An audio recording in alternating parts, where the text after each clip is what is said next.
भारतीय चेहरे वाली एक खूबसूरत अभिनेत्री जिनकी मनमोहक मुस्कान उनकी पहचान बनी।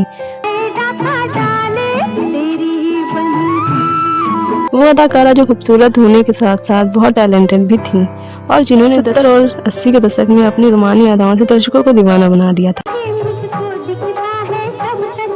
लेकिन क्या आप ये जानते हैं कि सिर्फ 15 साल की उम्र में ही इनकी शादी हो गई थी। क्या आपको ये भी पता है कि शादी और मां बनने के बाद ही एक हीरोइन के तौर पर अपना फिल्मी करियर भी शुरू किया था और हिंदी सिनेमा की एक टॉप एक्ट्रेस भी बन गई थी। पर क्या आप यकीन करेंगे कि जिस जमाने में लड़कियों का फिल्मों में काम करना बुरा माना जाता था, उस दौर में इनके पति और इनके ससुर ने इनके सपनों को पूरा करने के लिए बहुत ज़्यादा सपोर्ट किया और रूढ़िवादी प्रधान समाज के खिलाफ जाकर बहू के करियर को संवारने में अहम भूमिका निभाई थी। आज हम बात कर रहे हैं मौसमी चटर्जी के बारे में और इनकी टेढ़े मेढ़े दांतों वाली मुस्कान को कौन भूल सकता है।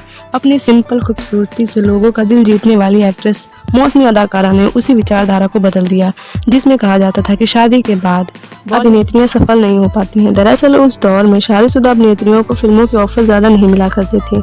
मौसमी एक ऐसी अभिनेत्री थी जो अपने फेस एक्सप्रेशन दिखाने के लिए ग्लिसरीन या किसी अन्य चीज़ों की भी जरूरत नहीं हुआ करती थी। वो अपने एक्टिंग को इतना वास्तविक बना देती थी कि लोगों को लगता था कि वो उससे खुद ही जी रही हूँ और जब उनका एक्सप्रेशन स्क्रीन पर आता था तब वह लोगों की आंखों में आंसू ला देता था।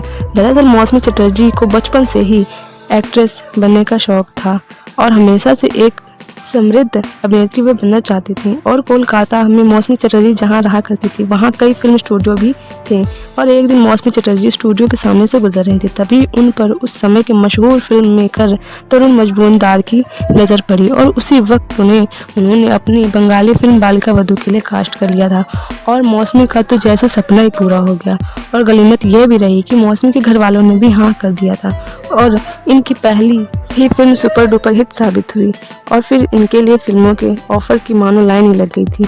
लेकिन अचानक इनकी चाची की तबीयत खराब हो गई और उन्होंने अपनी आखिरी इच्छा जताते हुए कहा कि वो मौसमी की शादी देखना चाहती हैं और इनके पिता ने इनकी शादी पड़ोस के बेटे से कर दी थी। मगर रियलिटी में मौसमी भी उनसे प्यार करती थी और फिर शादी के 3 साल बाद उन्होंने एक बेटी को जन्म दिया जिनका नाम पायल था और आगे चलकर उन्हें दूसरी बेटी हुई जिसका नाम मेघा था। इन्होंने फिर कई फिल्मों में काम किया जैसे अनुराग, स्वर्ग, नर्क, मांग बरो सजना, प्यासा सावन, ज्योति बनी ज्वाला, स्वयंवर, आनंद आश्रम फिल्में आदि शामिल हैं और इन्होंने उस दौर में कई बड़े अभिनेताओं जैसे धर्मेंद्र, जितेंद्र, शशि कपूर, विनोद खन्ना, अमिताभ बच्चन, विनोद मेहरा ये सभी शामिल हैं। लेकिन उन्हें असली स्टारडम मनोज कुमार की आई फिल्म रोटी कपड़ा और मकान से मिला। इन्हें इस फिल्म के लिए best actor supporting film fair award से भी नवाजा गया था। वैसे आपको मौसमी चटर्जी अभिनेत्री कैसी लगती है कमेंट सेक्शन बॉक्स में जरूर बताइएगा। तो मिलते हैं अगली वीडियो में, तब तक नमस्कार, जय हिंद, धन्यवाद।